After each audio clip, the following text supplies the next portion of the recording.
अस्सलाम वालेकुम, मशारिब इरफानी आप तमाम लोगों का इस्तकबाल है खबर MIM में।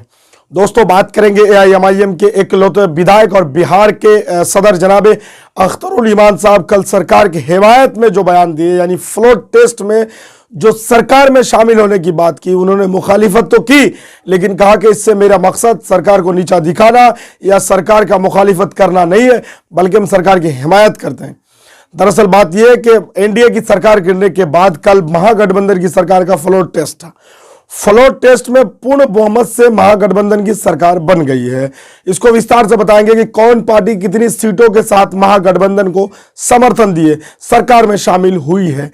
आपको बता देंगे इसमें से कुछ पार्टी है जो अपने आप को सरकार से अलग रखे हैं, लेकिन सरकार के हिमायती और फ्लोट टेस्ट में सरकार के साथ खड़ी हुई थी, क्योंकि बीजेपी अब तनह तना अकेला बिहार में अपोजिशन पार्टी बन गई है। अपोजिशन में सिर्फ बीजेपी ही रह गई है बिहार में, जिनका संख्या बल जो है बताया जाता है 76 यानी 76 बीजेपी का संख्या बल है जो अपोजिशन में है। और बहुमत के आंकड़े की बात की जाए तो 165 बहुमत का आंकड़ा बिहार में, जबकि बिहार में 242 टोटल सीटें हैं, जिसमें 122 सीटों की दरकार होती बहुमत के लिए।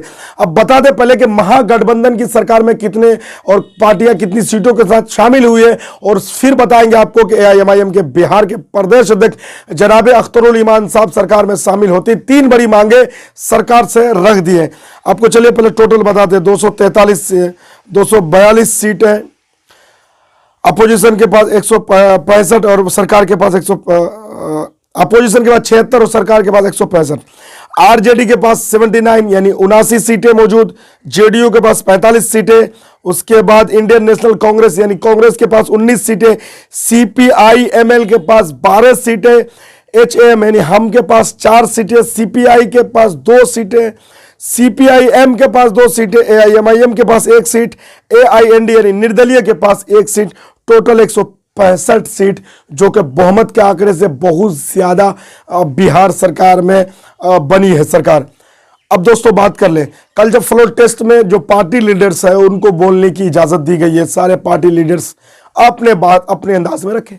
जनाब अख्तरुल इमान साहब ने अपनी बात शुरू की, धन्यवाद दिया, सरकार का समर्थन किया, मुबारकबाद पेश की, साथ ही साथ 3 बड़ी मांग जो रख दी। पहली मांग जनाब अख्तरुल इमान साहब ने कहा सीमांचल डेवलप काउंसिल बनाया जाए, जिसे उन्होंने कहा कि तेजस्वी यादव जी भी इसका समर्थन करते हैं। आपको बता दें जब AIMIM के 4 विधायकों को तोड़ करके तेजस्वी यादव ने RJD में शामिल किया था, तो उस वक्त तेजस्वी यादव ने प्रेस कॉन्फ्रेंस करके कहा था कि AIMIM की जो लड़ाई है सीमांचल की डेवलप और सीमांचल डेवलप काउंसिल की बात कही थी, तो उन्होंने कहा था कि हमारी सरकार आने पर हम इस पर विचार करेंगे और बनाएंगे। इसी को याद दहानी कराते जनाब अख्तरुल इमान साहब ने इसकी मांग कर दी कि आप जो है सीमांचल डेवलप काउंसिल की बात कर रहे थे, सरकार में आ गए हैं, अब आप सीमांचल डेवलप काउंसिल जो है गठन कीजिए और सीमांचल की तरक्की जरूर कीजिए।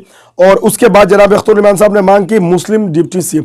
उन्होंने हवाला दिया कि यादवों की हालात बदली है, कुर्मियों की हालात बदली, यानी जो जो सत्ता में आए बिहार में सबकी हालात बदली। कहा कि इससे मुझे सरकार को आईना दिखाना नहीं है, बल्कि हमारी मांग है आप किसी एक को भी मुस्लिम को भी डिप्टी CM बनाए, ताकि जो अल्पसंख्यक है उनकी भी हालात सुधरे और उनका विश्वास पूरी तरह से महागठबंधन सरकार पर बना हुआ रहे और महागठबंधन के साथ रहे।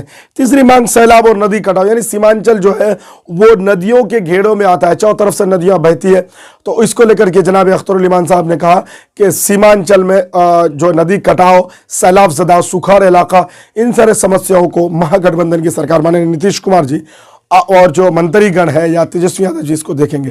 दोस्तों, ये थी कल के राजनीतिक हलचल जो AIMIM बिहार से थी। दीजिए इजाजत, मिलते हैं नए अपडेट और नई खबरों के साथ। जब तक आप देखते रहिए खबर MIM। नए दोस्त चैनल को सब्सक्राइब नहीं किया तो चैनल को सब्सक्राइब जरूर कर लीजिए।